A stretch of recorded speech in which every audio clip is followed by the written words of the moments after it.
به نام خدا، با سلام و عرض خسته نباشین. با تشکر و اجازه از هیئت مدیره محترم، ظهر روز پنجشنبه و آخرین مبحث رو نمیدونم دیگه چقدر هست، بازم خیلی سخت آدم همه اینا رو یاد بگیره، ولی در هر صورت انشالله که بتونم مباحثی رو خدمتتون عرض بکنم. در مورد درمان به اصطلاح بیولوژیک تراپی و مالیگنسی که ممکنه پیش بیاد، اساتید صحبتایی کردن از صبح، احتمالاً توضیحات زیادی دادن در مورد این قضیه. ولی مونوکلونال آنتیبادی ها نه تنها در مورد بیماران روماتولوژیک و بقیه بیماری ها، به خصوص بیماری مالیگنسی هم استفاده میشه و بیشترین استفادهش هم بیشتر در بالغین هست.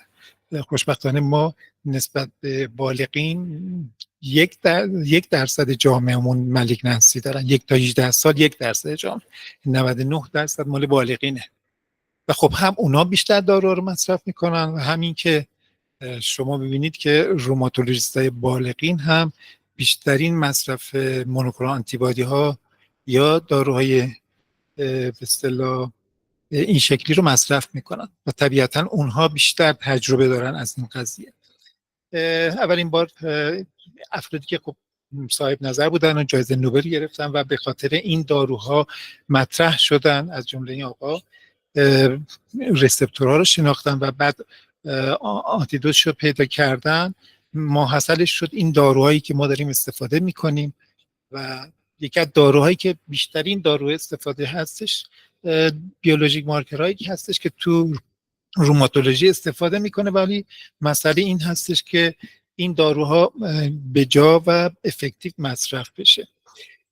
این داروها رو زمانهایی مصرف بکنیم که میدونیم اکشنش مهمه و خب اینو شما میدونید و مکانیزم اثرش هم میدونید و طبیعتا زمانهایی مصرف میکنید که میدونید که مریض محتاجه و اگر مصرف نشه مشکلات عمده‌ای داره. یه سری داروهایی که معمولا جدیدتر باز اومدن به این قضیه، اینترلوکین 17 اینهیبیتیشن و اینترلوکین 12-23 که میکس هستش و آنتیبادیش به عنوان مهار کننده داروهای نسل جدید هستش. از این اسلاید ها میگذارم و فقط میخواستم یه گذری بکنم که این داروهایی که به صورت شایع داره استفاده میشه به عنوان مثلا اینفلیکسیماب تو خیلی از دارو بیماری ها از جمله حتی کرون و کولیت اولسرو استفاده میشه. یه سری داروها مثل آدانیموماب همینطور، اتانرسب که شما حضور نظر دارین نسبت به این داروها، ولی مسئله این هستش که آیا این مانیتورینگ خاصی نیاز دارن یا نه. طبیعتا هر پزشک معالجی که اینا رو میخواد درخواست بکنه از نظر آپشن اول سی بی سی خوبی باید داشته باشه و طبیعتا از نظر هپاتیت که اشاره کردم و توبرکولوز باید حواسش باشه که این مریض رو میخواد دارو رو استفاده کنه و همینطور واکسینیشن که صحبتش شد. در مورد اون قضیه که من باید توضیح بدم در مورد مالیگنسی، مهم این هستش که بدونیم این دارو رو شما چه مدتی میخواید بدید، برای چه بیماری میخواید بدید و آیا یه مریضی مثلا مثل تی سل دایرکت تراپی که فقط این دارو فوکوس میگیره آیا نقشی داره در مشکل عمده در آینده برای مالیگنسی یا نه. یکی از مشکلات عمده‌ای که ما داریم و خب شاید به عنوان این مونوکلونال آنتیبادی که اول به صورت پرکتیکال بیشتر استفاده شد، این داروی ریتوکسیماب هستش که توسط این آقا اول مطرح شد، آقای پروفسور جاناتان، و ایشون اشاره کردن تو بیماری‌های روماتولوژیک هم میتونید شما به عنوان یک خط درمان اصلی ازش استفاده بکنید. بعد متوجه هستین که یکی از درمان‌های اصلی نان هاجکین لیمفوما و ثابت شده هستش که شما به عنوان یک رژیم ثابت شده کیموتراپی آرچاپ استفاده میکنن تو نان هاجکین لیمفوما. و اثر بخشی و نجات بخش هست برای خیلی از بیماران. و طبیعتاً با اومدن این دارو انقلابی ایجاد شد. ما دیگه کلمه کیور رو مطرح میکنیم برای نان هاجکین لیمفوما تا بگیم مثلا 10 سال مثلا یا 5 سال سروایوال. و بنابراین این ثابت شد که به عنوان این یک داروی حیاتی هست. ولی شما متوجه میشید توی اسلاید که برای بیماری‌های دیگه که شما عزیزان استفاده میکنید واقعا موثر هست و نجات بخش هست.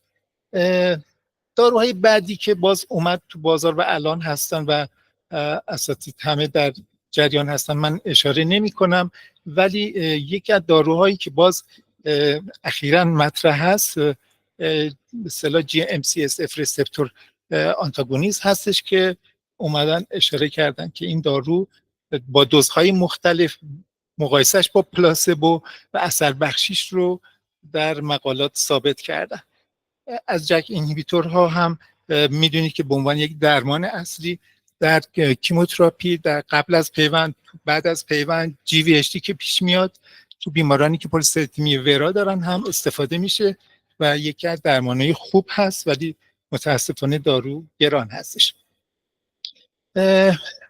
یک چیز که خیلی مهمه و شما در جریان هستید که بیماری که یک بیماری فعال داره، سخت دردناک اون بیماریش و به داروهای ترادیشنال شما جواب نمیده، مجبور هستید که برین سراغ این داروها. آیا دارو رو استفاده کنم نکنم، MTX بدم، با MTX داروی دیگری اضافه کنم یا نه؟ این چنجش یا سویچ کردنش به یک داروی بیولوژیک دیگر با نظر شماست. ولی میدونید که شرکت های مختلف همینطور که خانم دکتر هم اشاره کردن ممکنه که اینها کانفلیکت داشته باشن با هم سر داروهاشون، یا این دارو رو بدید، این دارو بهتره، اون دارو بهتره.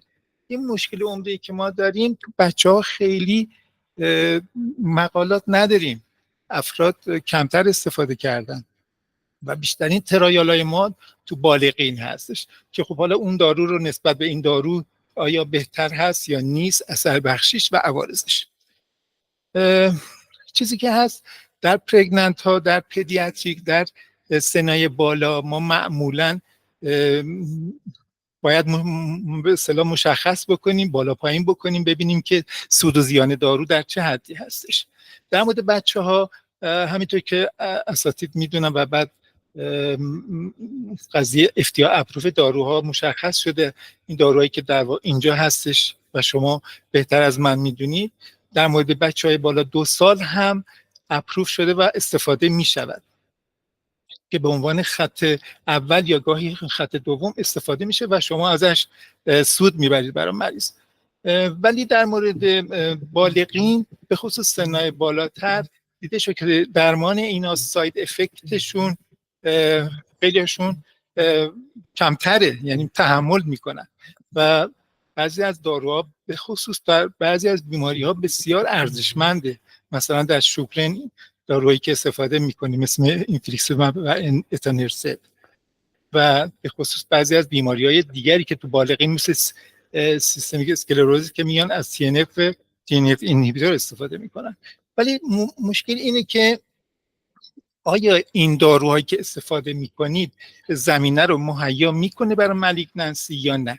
اولین بار سال 1982 مقالاتی اومد و اشاره کردن که این داروها میتونه سرطانزا باشن. بعد از اون مقالات دیگری اومد و همهشون متهم کردن که این داروها در واقع راندمان سرطان رو بالا میبرن.